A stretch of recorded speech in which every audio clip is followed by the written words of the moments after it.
Here we go guys, my Bulalo oxtail soup ready to enjoy. You have to try this guys, absolutely delicious. Now let's taste it.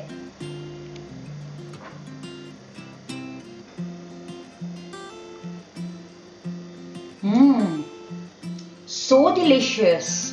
It's very comforting Bulalo soup. Let's see how tender this meat is. Oh wow, full of from the bone. That's the beauty of slow cooking. Now let's taste this one.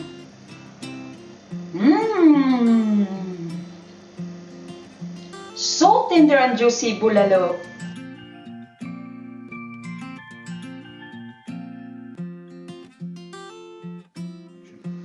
Hi everyone, I'm Naomi. Welcome to Naomi's Filipino Kitchen, where all my Filipino recipes are all presented in English. Today, I'm going to show you how to cook Bulalo, an oxtail soup.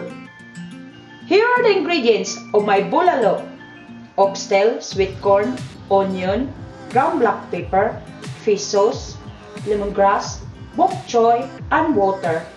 Now let's prepare the bok choy. Wait until the end of this video for sneaky peek of some of other recipes. Now let's prepare the bok choy. Okay guys? So let's cut off the bottom exposed end of our baby bok choy. We don't want this. We don't want this guys, discard. And then repeat the process. There you go.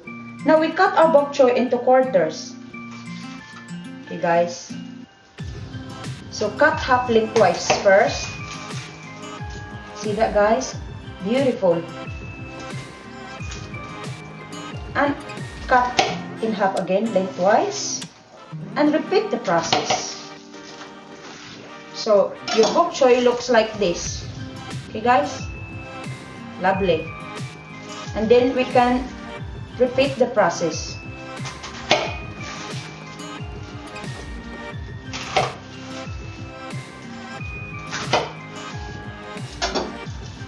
And here you go guys, your bok choy ready to be washed. Let's wash our bok choy guys under running water. Okay guys, wash and rinse each leaves.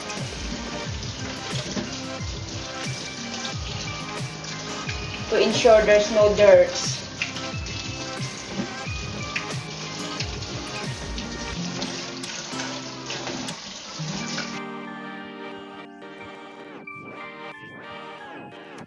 Now our bok choy is ready guys. Now let's cut our sweet corn into thirds.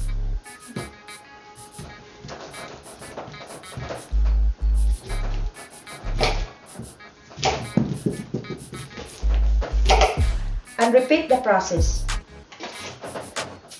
Now our sweet corn is ready. Now let's trim the onion. Cut the stem. And then the root. Okay guys. Then cut into half. Guys, and just start peeling. Okay, there you go guys. Then we cut the onion into quarter.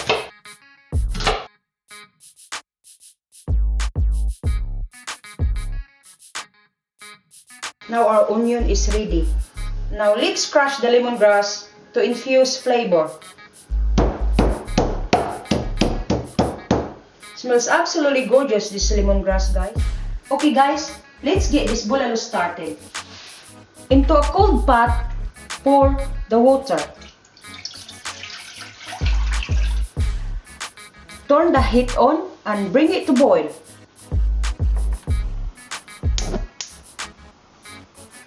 Once the water is boiling, add the oxtail. Okay guys? The secret of a great bulalo is to cook it slowly. Cover and simmer on a low heat for an hour. After an hour of cooking, let's remove the scum from our bulalo. Just remove the scum floating on the surface, okay guys? We want a clear soup for a bulalo. Now the scum has been removed from our bulalo. Let's add the ground black pepper. Okay guys? Onion. And the lemongrass. Give it a stir, guys. Okay? Mix it up. Guys, we've chosen oxtail for our bulalo because it has bone, marrow, fat, and meat. Cover and simmer on a low heat for another hour. After an hour, let's check our bulalo. After 2 hours on a low heat, let's add sweet corn to our bulalo. This sweet corn makes your bulalo soup very sweet. And then add some fish sauce.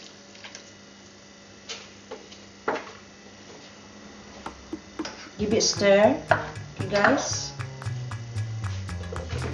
Cover and simmer on a low heat. After 20 minutes of simmering on a low heat, wow, this bulalo smells lovely. We can now add our bok choy, okay guys? Cover and simmer for 5 minutes on a low heat. After 2.5 hours of total cooking time, our bulalo is now ready to serve and enjoy.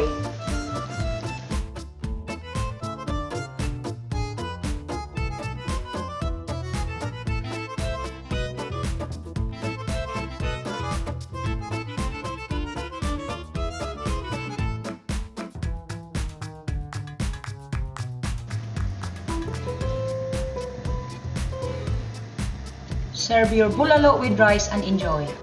Here we go guys, my bulalo oxtail soup ready to enjoy. You have to try this guys, absolutely delicious. Now let's taste it.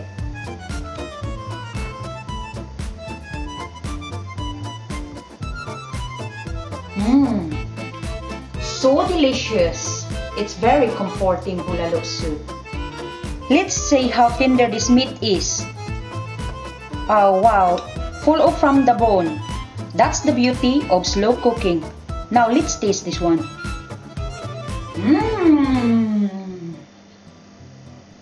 So tender and juicy bulalo. You have to try this guys. You will love it.